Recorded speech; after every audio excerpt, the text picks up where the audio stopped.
Anyway, okay, so today's daf is Memtet. I'm going to start from the very top of the page. And yesterday we had been discussing the question, the issue was raised to Rav Sheshet. What's the halacha if the blood is transported from the location of the slaughter to the mizbeach with the left hand? And Rav Sheshet had said, I have a proof that it works, that it's good. Why? Because the ketoret that the Kohen Gadol brings into the Kodesh HaKodashim, he brings it with the ketoret in his left hand and the fire pan in his right hand. So you see, you can carry with the left hand. So at the very top of Memtet, it says, Metive, we raised an objection to this. Zar ve'onen.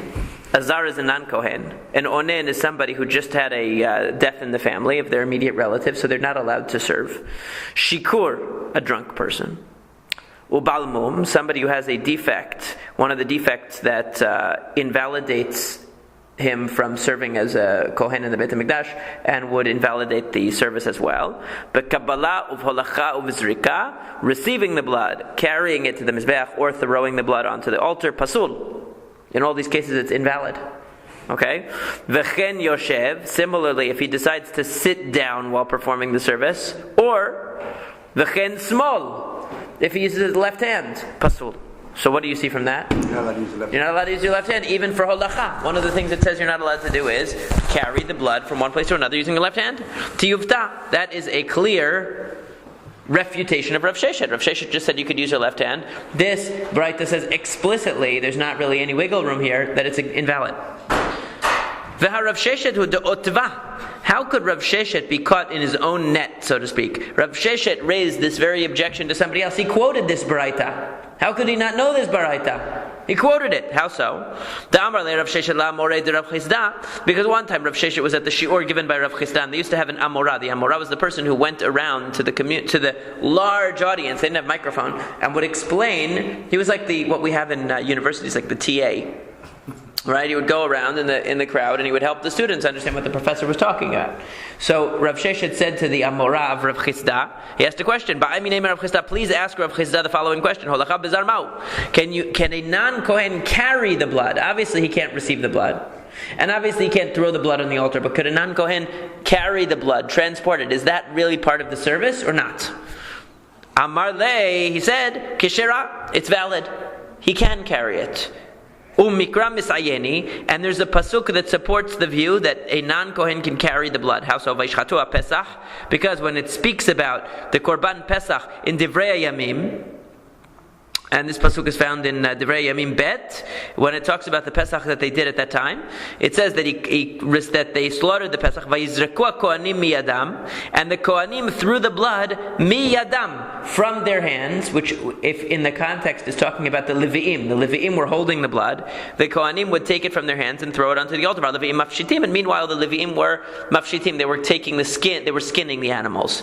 So the point is, though, what do you see? That the Levi'im were the ones who were holding the blood for the Kohanim. Then the Kohanim would take it from them and throw it on the altar. That means that sounds like the Levi'im carried it to the Mizbeach. So what do you see? Levi'im are not Kohanim, and yet they were able to carry the blood. So that's my proof, says Rav Chisda. Rav Sheshet had asked the question. So, but wait a second. Rav Sheshet rejects it. Motiv Rav Sheshet objects and says, the Braita says explicitly that a non-Kohen, a person who's just lost a relative, a drunk person, a person with a defect, and somebody who's sitting, or somebody using their left hand, any of these people who do any of these avodot, including holacha, including carrying the blood to the mizbeach, it's invalid. So you see clearly the zar who does that, the non-Kohen who does that, it's invalid. So Rav Sheshet quoted this very Braita to Rav Chisda, and yet Rav Sheshet says that you could carry with the left hand. So what happened here? Batar d'shema'a hadar otva. When he originally answered the question and said that the left hand was good, that was before he heard this Braita. That was before he heard the Braita. Now that he heard the Braita, he used it against Rav Chisda. Okay, so originally he said his halacha, he inferred. In other words, instead of seeing the case of ketoret as a special case where left hand is allowed, he generalized and said, in general the left hand is allowed. Then he heard the Braita that left hand was not allowed, and he was at a shiur, and he said, I'm going to ask Rav Chisda a question, see if he knows this Braita or not. Is a non-Kohen allowed to carry the blood? Yes? Here's a Braita that shows that it's not true. Does that happen immediately after the the shechita, or they've received the blood, then they walk it over. So that's Yeah. So V'ha Rav Chisda Karak Amar, but wait a second, Rav Chisda quotes a pasuk from Divrei Yamim that says that the Kohanim took it from the hands of the Levi'im, so that it sounds like the Levi'im carried it. So how do we deal with the pasuk? The Avud Ma'aseh Itztabah. What it means is that the Kohanim would receive the blood, they would put it in the hands of the Levi'im, and they were standing like pillars. In other words, the Levi'im were just standing there. They didn't move. They didn't convey the blood from one place to another. They just held on to it for them without moving until they came back to take it. So they were helping them, but they did not actually do the avodah of holacha. Ba'ir Rav Papa, Rav Papa says, ask the following, another question. Rav Papa, this is the past two dapim, it's all questions of Rav Papa. Rav Papa asks, Chafan chaverov natan letoch chofnav, Mao. We know that, what does it say? The Kohen Gadol has to put his two hands into the Ketoret, as we learned yesterday. He puts the two hands together, and that's how he has the double handful of Ketoret to take into the Kodesh HaKodashim. What happens if a friend of his, in other words, another Kohen, does it for him? He takes the Meloch Hofnav, he takes the thing, and then he puts it into the hands of his friend, of the Kohen Gadol. He says, listen, Kohen Gadol, you have a hard day. I want to help you out. I'm going to scoop it for you. So he puts his hands in, he takes the double handful, and he puts it into the hands of the other Kohen. Is that allowed? On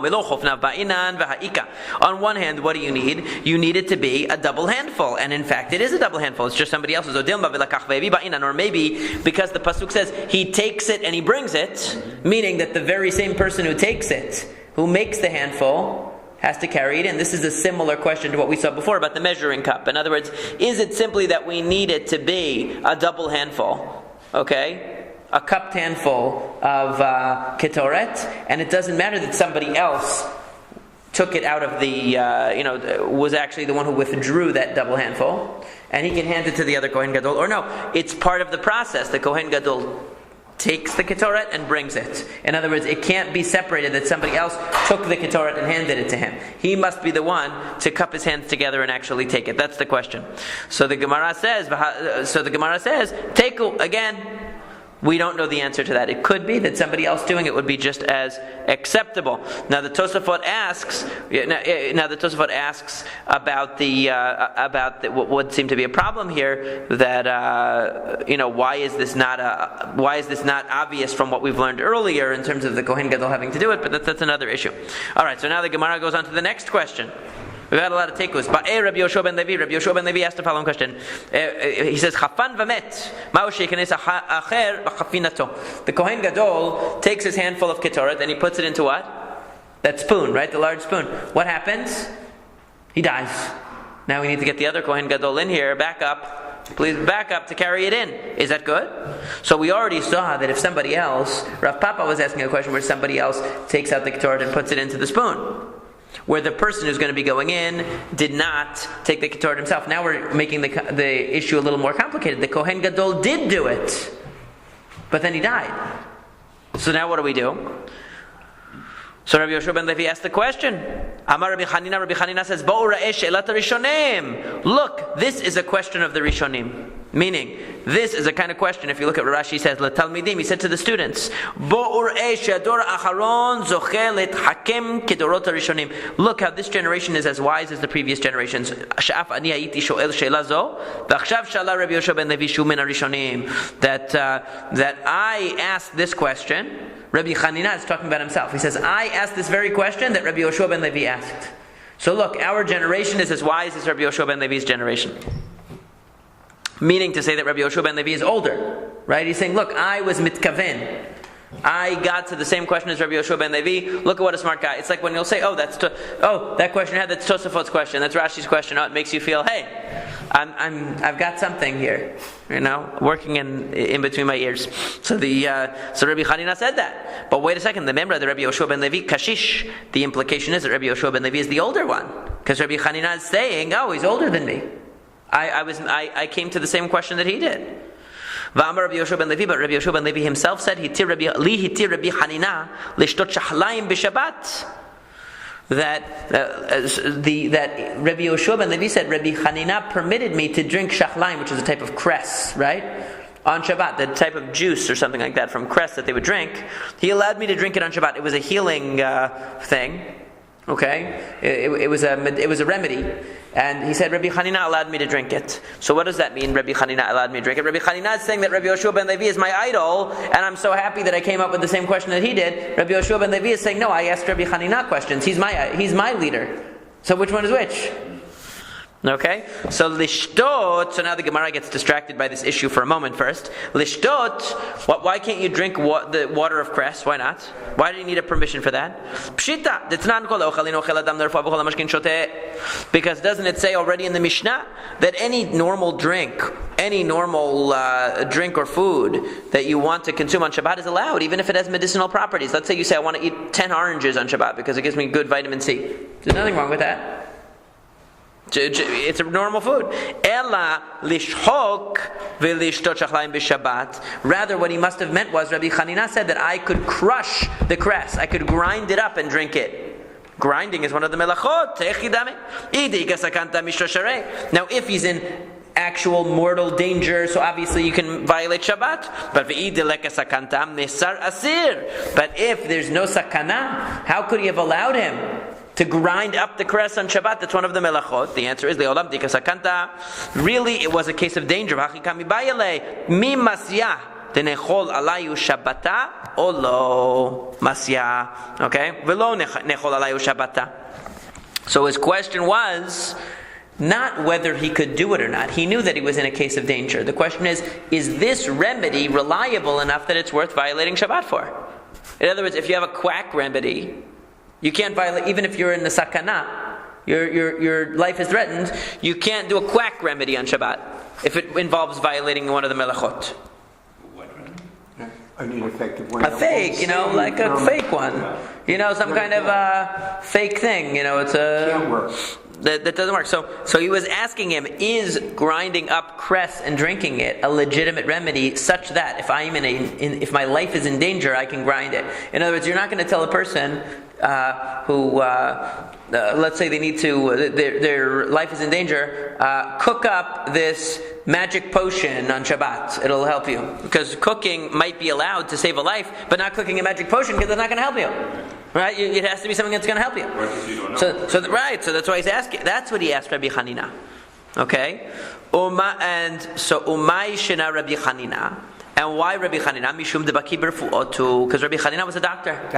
Okay? So in other words, he was right. He was a medical doctor, so he was Doogie Howser. Remember Doogie Howser? He was he could have been younger. It doesn't matter. He was a doctor. A doctor is a doctor, right? Rabbi Hanina is because Rabbi Hanina said on another occasion that me'olam lo sha'alani adam. A person never asked me al makat pirdal levana. He never asked me about the wound of a white mule. In other words, if a white mule bit him, nobody ever asked me about such a case and lived. In other words, anytime there was somebody who was bitten by a white mule, he died. What are you talking about? Some people were bitten and we've seen that they lived. Ema v'chayat. What he meant to say was that the wound never completely heals. What do you mean? We've seen that they do heal. So what is Rabbi Hanina talking about? Bisumkan inhu chivaran rashkar ayum kamrinan. What he meant was that if they are reddish mules, but they have white feet, okay? In other words, the tips of their toes are white. This was a certain very specific type of mule that if they bit you, forget it. It's never gonna heal. But in any case, the point is that the fact that he was asked, he says, Lo sha'alani adam. Right? A person never asked me about a case like this and lived, meaning he was a doctor. So people would come to him about their wounds. And he said, I never saw a case that survived. Or that healed. Okay? But that's the point. So Rabbi Hanina kashish. Really, Rabbi Hanina, though, was obviously older than Rabbi Yoshua ben Levi. How do we see that? Because Rabbi Yoshua ben Levi says, in other words, you could say, well, wait a second. Maybe this shows the opposite. Maybe this shows that Rabbi Hanina could have been younger than Rabbi Yoshua ben Levi, and that's why he asked him a question, because he was a doctor. No, because he says, Hitirli Rabbi Hanina. Rabbi Hanina allowed me to do this. So he says it in the language of authority, not in the language of just, I got medical advice from him. He permitted me on Shabbat to do it. That means Rabbi Hanina is older. So then what did he mean? Elahachi kamar she'latan sha'alten Kishe'ela shel rishonim. What he said was, you have asked like the questions of the earlier generations. Okay? In other words, so what he meant to say. So Rashi explains, Rabbi Chanina leTalmidav that the question of the later generations, kishe'elati. In other words, what he meant to say to the students was not Rabbi Yoshua ben Levi, that we asked a question like Rabbi Yoshua ben Levi, the great Rabbi Yoshua ben Levi. It was the opposite. What he meant was Rabbi Yoshua ben Levi asked a question like my generation. He was the older one. Rabbi Chanina was the older one. Okay, so now the Gemara goes on. Did Rabbi Chanina really ask this? Rabbi Chanina is saying that the question of Rabbi Yoshua ben Levi, which was, if the Kohen Gadol takes the handful of Ketoret and then he dies, can the next Kohen Gadol who takes over take that same handful into the Kodesh HaKodeshim? Did he really ask that question? How could it be? Rabbi Chanina said, Bepar velo b'damo shel par, that Bapar means lo b'damo shel par, meaning when it says that the Kohen Gadol will go into the Kodesh HaKodeshim Befar ben bakar, with a bull, it means velo b'damo shel par, not with the blood of a bull. What does it mean, not with the blood of a bull? Meaning, if the Kohen Gadol would have slaughtered his bull and then died, the next Kohen Gadol who assumes the position now and has to complete the Avodat Yom Kippurim, right? The first, he can't. Velo b'damo shel par. He can't just take the blood of the par that was already slaughtered. Okay? You have to slaughter a new one. Right? To belong to the Kohen, it's got to be. Right. Rabbi Chanina says, and we know that the ketoret cannot be gathered until after the par is slaughtered. If the Kohen Gadol took his handfuls of ketoret before slaughtering the bull, it would not be valid. So therefore, what does that mean? That means that you would have to go back. In other words, if the Kohen Gadol died at any point, he would have to go all the way back to the par, because he can't bring the blood of the par in. In other words, the par has to be slaughtered prior to the taking of the ketoret. If the Kohen Gadol dies at any point, that means that now, let's say Kohen Gadol A slaughtered the par, he slaughtered the bull, and then he went to gather the ketoret in his hands, and then he died. So now the new Kohen Gadol comes. Where can he start from? He can't start from the ketoret. He first has to bring a new bull. He's not going to be able to start from the ketoret, meaning that the whole question doesn't happen. There can never be a situation where the Kohen Gadol took his hands full of ketoret, put it in the thing, and then it died, and then the new Kohen Gadol is going to continue. Why? Because the new Kohen Gadol anyway is going to have to go back to bringing a new bull. So clearly he cannot take the ketoret that the previous Kohen separated. So how could Rabbi Chanina ask the question? How could he say this is a great question? It's not a great question. According to him, it's pashut, that it's not a question. The Kohen Gadol has to start over from the par. So therefore, what does it mean? So haki kamar, this is what it means. Mideka mibayale hamiklal desavar bepar vafilo bedamo shel par. Okay?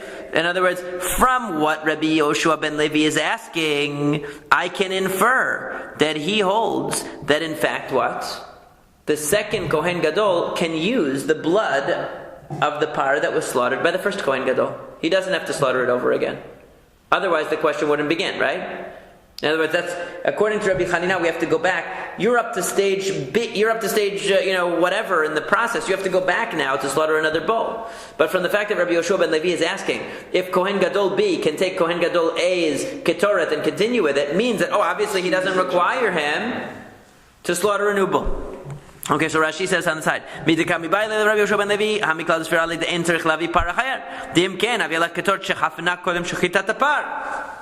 because otherwise it would be ketoret that was taken before the par was slaughtered. So obviously he must hold that the second Kohen Gadol definitely doesn't have to re-slaughter the par. He doesn't have to have a new bull. He can rely on that first bull. And therefore, the Gemara says, that ulemai disvirale she'ilatu keshe'ilat harishonim. And based on this, your question is like a question of the early generations. What does Rashi say? Yafesha al keshe'ilat harishonim otan shenehlaku alai bapar b'afilu b'moshe bar avleni shal shelazo. In other words, this question of Rabbi Yoshua ben Levi, why does it remind me of the old days? Why is Rabbi Chanina saying, oh, this is a question like from the old days? Why? Because his colleagues disagreed with him. Rabbi Chanina, who had this position that if the Kohen Gadol dies, the next Kohen Gadol has to do the par over again, and then do the Ketoret over again if it was done, obviously. They argued with me. In other words, my colleagues argued and said, no, the Kohen Gadol, if the par was already slaughtered, the Kohen Gadol who comes afterwards can use the blood of the first par. He doesn't have to slaughter a new one. But the question is, can he use the Ketoret separated by the first Kohen? And that's why Rabbi Yoshua ben Levi was asking that question. He was presupposing the position of the colleagues of Rabbi Chanina, that the blood of the par, for sure, the next Kohen Gadol is allowed to use. The only question is if the first Kohen Gadol also took Ketoret and put it in the kaf, he put it in the spoon, and then died. True, according to Rabbi Yoshua ben Levi, he doesn't have to go back and slaughter the bull again, but can he use that Ketoret is the question. So why did this remind Rabbi Chanina of his childhood? Why does it remind him of the old days? Because, this is exactly the question that my colleagues had to deal with. They had to deal with the problem because they didn't agree with me that the new Kohen has to start all over again from slaughtering the par again. According to me, it's not a question. According to them, it's a question. Rabbi Yoshua ben Levi. Apparently, it's from the previous generation. What is the bottom line, though? What's the bottom line? Can the Kohen Gadol, the Kohen Gadol dies after having separated the Ketoret and put it into the spoon? Can the new Kohen Gadol use that or not? Amar Rav Papa says, like mekayim hafina. En chofen v'chozer v'chofen tiba elach. Rav Papa says, let's sharpen our question a little bit. There's a machloket, as we're going to see. It's not really a machloket, but there's a question brought in the Gemara in just a moment. Is it chofen v'chozer v'chofen or not? Meaning, does the Kohen Gadol only have to take his hands full of Ketoret one time, put it on the spoon, and then when he gets into the Kodesh HaKodashim, he could just pour from the spoon onto the coals? Or does he have to put it into his hands again? Chofen v'chozer v'chofen. So Rav Papa says, if we hold that he only does it once, meaning that outside the Kodesh HaKodashim, he gathers the Ketoret in his hands and puts it into the spoon, and then when he gets in, he just pours from the spoon right onto the fire. According to that, you could have a question, is the Chafina of the first Kohen Gadol going to be good enough for the second one? But according to the view that he collects it in his hands inside, in other words, he collects it in his hands, puts it in the spoon, gets in the Kodesh HaKodashim, puts it in his hands again, and puts it from his hands on the coals. So then, of course the new Kohen Gadol can do it, because at least he's going to fulfill the mitzvah of putting it in his hands. Inside the Kodesh HaKodashim, he gets to put it in his hands. And in that scenario, the purpose of the spoon is just transportation. Just transportation, yeah, because he can't hold the fire pan and the Ketoret at the same time. Right? So, Amar Lei, Rav Huna, Bered Rav Yoshua, Rav Papa, Rav Huna, the son of Rav Yoshua, said to Rav Papa, Adrabah. No, it's on the contrary, my friend. If he's going to do it twice, it's the opposite. In other words, if he's going to have to recollect it in his hands inside the Kodesh HaKodashim, it's worse. Why? Because the Kohen Gadol A, who collected the Ketoret in his hands and put it into the spoon, okay, now you're going to carry that spoon, now he dies. Kohen Gadol B is going to take it into the Kodesh HaKodashim. If he can just pour it from the spoon onto the coals, wonderful. Shalom al Yisrael, it's perfect. But if he's going to have to put it back into his hands, how does he know what's going to fit into his hands? The Kohen Gadol A had the exact same hand size as he does? No. So then, because it's impossible that it won't be a little bit off, too little or too much for the next Kohen Gadol. It's very likely to be. It's only if he doesn't have to put it back into his hands that we have a question. In other words, the opposite of Rav Papa, meaning that if he's going to have to put it back into his hands in the Kodesh HaKodashim, it's more problematic, because the first Kohen was the one who set the measurement, put it into the spoon, and now he's going to have to put it back in his hands, and it's not going to fit right. But if we hold that it only has to be done once, so the Kohen Gadol did it already, and he put it in the spoon. Now all I have to do is the next Kohen Gadol is pour it onto the coals from the spoon. I don't have to put it in my hands, no problem. Okay, but now we get to the question itself. Because we asked the following question: Chofen v'chozer v'chofen. Oh, lo! Does the Kohen Gadol have to pour the ashes back into his hand? Pour the Ketoret back into his hands when he gets inside the Kodesh HaKodashim? Or is it enough that he spill it from the spoon right onto the machta, right onto the fire pan when he gets inside.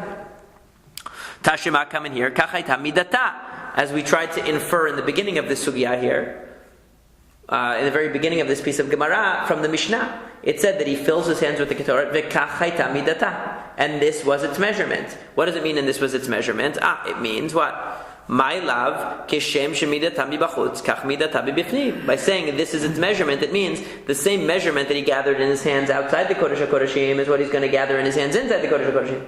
Saying he does it twice. The Gemara says, "Lo, til mashim ratzalasot midauseh, ina mishol yachashav shelo yotir." It could mean it's not telling you that the same amount that he gathers in his hands outside the Kodesh HaKodeshim he has to gather inside the Kodesh HaKodeshim. What it means is that outside the Kodesh HaKodeshim he could use maybe a measuring cup, meaning that measurement, as long as it is the measurement of his hands, it doesn't matter how he measures it.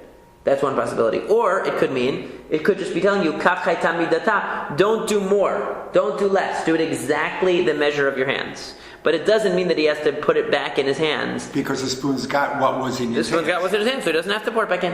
We can't prove it from our Mishnah, what says, kachaita midata, that was the measurement, that it necessarily means that he has to redo it again. Tashma, come in here.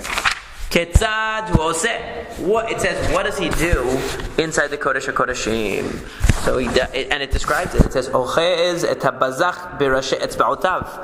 He holds the spoon in his fingertips. Okay, so first he has to lower the fire pan to the ground. He has to hold with his fingertips the pan. V'yesh omrim b'shinav. Some say he uses his teeth in order to do this. Okay, and then umale begodalo ad shemagat ben atzilei yadav, and he lifts it with his thumb until it reaches his elbows. In other words, he has to hold it at a certain angle on his hands, like this. He's going to have to hold it like this with his fingers because he has to pour it back into his hand.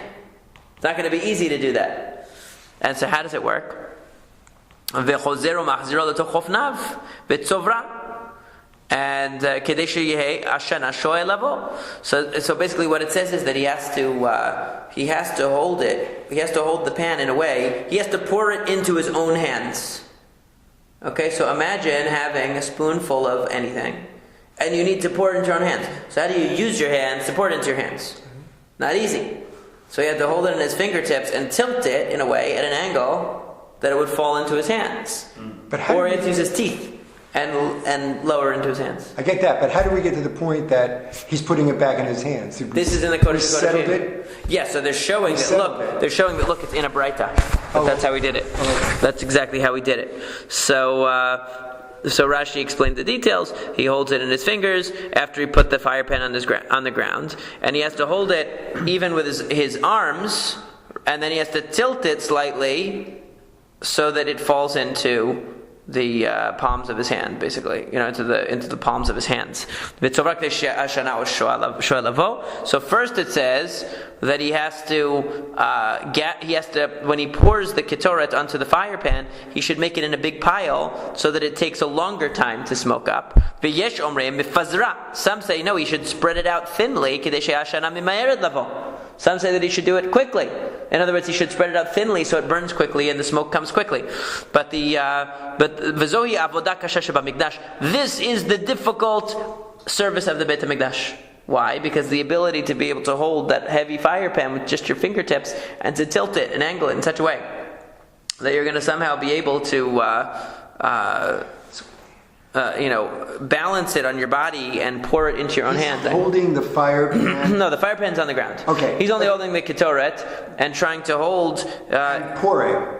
He has to position the ketoret pan on his body in such a way that he can tilt it and catch all the ketoret in his hands. In his hands. When he puts the ketoret on and then he puts it onto the fire from his hands. But he doesn't have to pick up that fire. No, he doesn't have to pick it up again now. Now, so then it says it's the difficult v'tulo. This is the only difficult avodah in the Beit HaMikdash. Va'ika malika. What about malika? We saw this before. What about breaking the neck of the bird from behind with your thumb? That's not hard. Va'ika kamitza. What about the kamitza? We also said that was hard. To take the flour, you have to stick your 3 fingers and you have to use your thumb and pinky to clean off the sides. Rather, what it means is that this was one of the difficult. Not it was the most difficult. It was one of the difficult ones. But anyway, we see clearly from here that what? That you redo the chafina. And according to what we said before, Rav Huna said that this means that definitely if Kohen A dies, Kohen B cannot resume where he left off. Because why? He's going to have to re-chofen, he's going to have to put it back into his hands and it'll be too much or too little for his hands. So he's going to have to redo it according to that. Now we ask another question. They asked a question, what happens? Now we're going back to the question of Rabbi Chanina. If he slaughtered the bull and died, what do we do? This was the question that Rabbi Chanina said was debated in his generation, right? So, can the next Kohen, the new Kohen that comes in, bring the blood only, even though he didn't slaughter the animal? So the question is, do we say that Bizot Yavo Aaron el HaKodesh befar? It says this is how Aaron will come in with a par. He has to bring a bull. Does that mean even if it's just the blood of the bull? Or maybe it's specifically telling you that no, he has to be the one who slaughtered that bull. He can't just receive the blood from the previous Kohen Gadol who died on the job. So Rabbi Chanina Omer Bapar v'lo b'damo par. Rabbi Chanina says he has to start all over again and slaughter a new bull. For Reish Lakish Amar Bapar v'afilo b'damo par. And according to Reish Lakish, the word par means even just the blood of the par. Rabbi Ami Amar Bapar v'lo b'damo par. Rabbi Yitzchak Amar Bapar v'afilo b'damo par. So they each have their own view. Okay, there are two on each side. Rabbi Chanina versus Reish Lakish. Rabbi Ami says that you have to start all over again. Rabbi Yitzchak says that you don't have to start all over again. So you have two on each side. There is an objection. Rabbi Ami, Rabbi Yitzchak. Rabbi Ami said to Rabbi Yitzchak, and Rabbi Ami is the one who says that you have to start all over again and slaughter a new bull if the Kohen Gadol died. So he says to Rabbi Yitzchak, Nafcha, okay, Nimnin, it says that you can add yourself on to the Korban Pesach. Remember, you have to register for the Korban Pesach. You can add yourself on, or you can take yourself off until they slaughter it.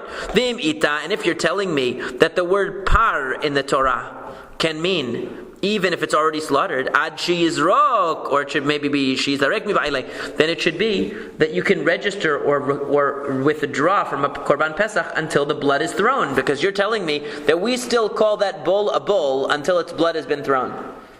Right? Everybody would agree that if the Kohen Gadol had done the blood applications and then died, that it wouldn't be good. The new Kohen Gadol will have to start over again. The question is, why would you call it differently? It's unthrown. Meaning when it says that the Kohen Gadol, in order to go to the Kodesh HaKodeshim, has to have a par, has to bring a par. Right. Is it enough that the Kohen Gadol before him slaughtered the par and he's going to bring the blood? Unthrown blood. Unthrown blood. Or does he have to start all over again with a new par? So Rabbi Ami is saying from the halachot of Korban Pesach, you see that as long as an animal is alive, it's called a korban. It's called the animal. Once the animal is slaughtered, it's not the animal anymore. It's damo shel par. It's the blood of the animal, or it's the blood of the Korban Pesach. So you can't. So that's where you see that if it were true that as long as the blood is extant and hasn't been thrown, we still consider the Korban to be as if it were alive, right? So then why is that not the halacha in Korban Pesach? So he answers him, no, shanei hatam, it's different over there. Dechtiv michyot miseh mechayuta deseh, because it says that when you join in a Korban Pesach, it's if you don't have enough michyot miseh, to have a seh, to have a sheep. But the word mechyot means mechyot as long as it's alive. Mechyutad deseh, it has to be alive still. It's a special gezerat hakatuv, in other words. It's a special rule of Korban Pesach that it must still be alive. But when it says that Aaron has to bring par ben bakar, it could mean even if it was dead already. Even if the previous Kohen already slaughtered it, and he still has the blood, that's enough. But Korban Pesach, it's a special halacha there. Mativ Marzutra raised an objection in podin lo be'egel v'lo b'chayav v'lo b'shchotav v'lo b'trefa v'lo b'kilayim v'lo b'koi. When we know that we have to do peter chamor, a firstborn donkey has to be redeemed. What does it have to be redeemed? U'peter chamor tifdeh ve'seh. It has to be redeemed with a sheep. So that we learned from the Braita here. It says you can't. Well, actually, where is it? Where is this Braita? Okay, it's brought in Bava Kama. Okay, you can't redeem your Peter Chamor with an egel, not with a cow, not with a wild animal, not with a slaughtered animal. In other words, it has to be alive. Lo b'trefa, not with a wounded animal that's going to die. V'lo b'kilayim, not with an animal of a mixed breed. V'lo b'koi, and not with a koi. A koi is an animal which was unclassifiable. We'll learn more about that in further Masechtot. Basically, the koi was an animal that didn't fit the categories of chaya or behema perfectly. So they had to treat it doubtfully on both. Okay? Because there are different halachot about the two. Like a chaya, maybe. A chaya is, it's chelev is permitted. Right. things like the fats are permitted and stuff like that. So there's a whole issue about the koi, but that's another story. But Ela said you can only bring a seh, you can only bring a sheep. But what do you see from this? That a slaughtered sheep is no longer considered a sheep. Because if you bring lamb chops, you cannot redeem your donkey on lamb chops. It has to be alive. So what does that show you? The word seh in the Torah, when the Torah tells you need to use a seh, you need to use a sheep, it means a live sheep. So when it says that the Kohen Gadol needs a par in order to go into the Kodesh HaKodeshim, it means a live one, not just the blood of one. So the Gemara answers, no. Shani Atam, we can distinguish between the laws of redeeming the firstborn donkey and the law of Yom Kippur again. How so? Because the Yalif Sesemi Pesach. Because there's actually a Gezerah Shavah. There is a connection between Pesach and the Korban Pesach and the redemption of the firstborn donkey. We could see why there would be a connection because the two subjects both deal with Yetziat Mitzrayim, right? They both deal with the Makat Bechorot even. They both deal with the plague of the firstborn. There's a connection, an intrinsic connection. So we learn from one to the other. In both cases you have the word seh, you have the word sheep, and just like in the case of Korban Pesach, it has to be a live sheep. In the case of redeeming the firstborn donkey, it has to be a live sheep. But in all other cases, when it says seh or it says par, it could even be a dead one. So the Gemara asks, if you're going to take it that far, then just like the Korban Pesach has to be a male sheep, and it has to be only within its first year of life, you're going to tell me that the same law applies to redeeming your firstborn donkey? It has to be only with a male sheep that's in its first year of life? That's not true. The Gemara says, that's because Talmud Amar tifdet riba. Because the word says tifdeh twice. The pasuk says tifdeh twice. Redeem it twice. So that tells you that it doesn't have to be as limited as the requirements of Korban Pesach. The requirements of Korban Pesach are slightly more strict than the requirements of redeeming the firstborn donkey. If you're going to tell me that the word tifdeh being repeated is even more inclusive, so why can't I include everything then? Why can't I include a dead sheep then? Answer is imken se ma'ahanibe. In other words, we have a limiting term and we have a generalizing term. The limiting term is the term se, which connects us to the halachot of Korban Pesach and tells us that it has to be alive and so on. The term tifdeh, which is an expanding term, tells us that it doesn't have to be the exact same type of sheep as Korban Pesach. It could be a little bit older or it could be female. Okay, so that's the way the Gemara learns it. But basically, we've deflected disproof. The attempt to show that whenever it describes an animal in the Torah, it means a live animal. No, that's only in two cases that we have that. We have it in the case of redeeming the firstborn donkey. We have it in the case of Korban Pesach, but otherwise we don't have it. So now he comes back with an objection to Rabbi Ami. Okay, Rabbi Ami is the one that said that you have to redo it. If the Kohen Gadol dies, a new par has to be brought, a new bull has to be brought. So Rabbi Yitzchak Nafchaz, we turn to Nun Amud Aleph, objects to Rabbi Ami, and he says, "Votziet kol par." It says that the Kohen has to bring out the entire par. He has to bring out the entire bull. Sheyotziet kulo. He has to bring the whole thing. V'yet parachatat, v'yet tza'irachatat, and it says that he brings. I'm sorry, I skipped the part. Yeah, I skipped the step. So the question is. Rabbi Yitzchak Nafchas says to Rabbi Ami, it says v'hotziet kol par, he should bring out the entire bull. Why is that a question? Because the par here is dead. Because what did they do with the par? They had to bring it out, and it's still called a par. It's still called a bull, even though it's already being taken out and it's already dead. It's already slaughtered. So he says shiotziet kulo. That means that he should take the whole thing. In other words, it's emphasizing he should take the whole thing out. It's called a par, meaning everything left from the par, Rashi says. Everything left from it has to be brought out. Because it says, et kol la par. They have to bring it out to burn it. To burn it. So, but the question is, what does the word par mean? Does it have to be a living one? Apparently not. So he says, no, it says et kol la par, meaning whatever's left from the par. So then, what about? You learned that from the Klal Prat? No, it's not necessarily. V'yet parachatat v'yet se'irachatat. What about when it says the parachatat and the se'irachatat? And again, on Yom Kippur, it mentions the taking it out to burn it. The parachatat, the se'irachatat, the sin offering bull, and the se'ir, the goat that's as a sin offering. It calls it se'ir. It calls it goat. It calls it bull, even though they're already dead, and it's talking about burning them. So what do you see from there? So you see from there that what? It could be, even when it's already dead, it could still be called par. Has Okay. his blood not been thrown yet? Right, its blood hasn't been thrown yet. Amar Rav Papa says, "Be'oru basaru peresh t'kulei alma lo pligi." Everybody agrees, Rav Papa says, that when it's talking about the skin or the flesh or the inner stuff of the animal, there it could be called par. In other words, the carcass of the par could be called par. That's not the question. He's finding a middle ground here. He's saying that's not the issue. What is the question? Ki pligi badam. The only question is about blood. Mor savar, one says, dam ikrepar. Mor savar, dam lo ikrepar. The real question is whether blood alone is enough. In other words, forget about the par itself, whether the body of the carcass could be called a par. Of course it could be. So all of the questions we've had so far about the seh, the word sheep, the word par, forget about that. That's talking about the carcass. That's a different story.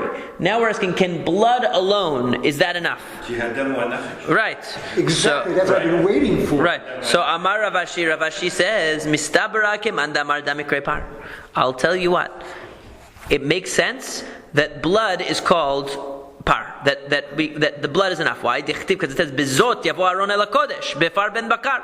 Because it says with this Aharon will go into the Kodesh HaKodeshim with a bull. But wait a second. Atu bekarnei ma'ayele. Does the Kohen Gadol bring the actual bull into the Kodesh HaKodeshim? No. What does he do? Ela bedamo v'karei lepar. He brings only what? The blood, and it's called the par. Ve'idach, and the other side will tell you, he'll say, it's not telling you that he brings in the par. It's saying, what allows him to bring in the par? By virtue of what can he bring that? It doesn't say, what does he bring with him? It says, by virtue of what can he go into the Kodesh HaKodeshim?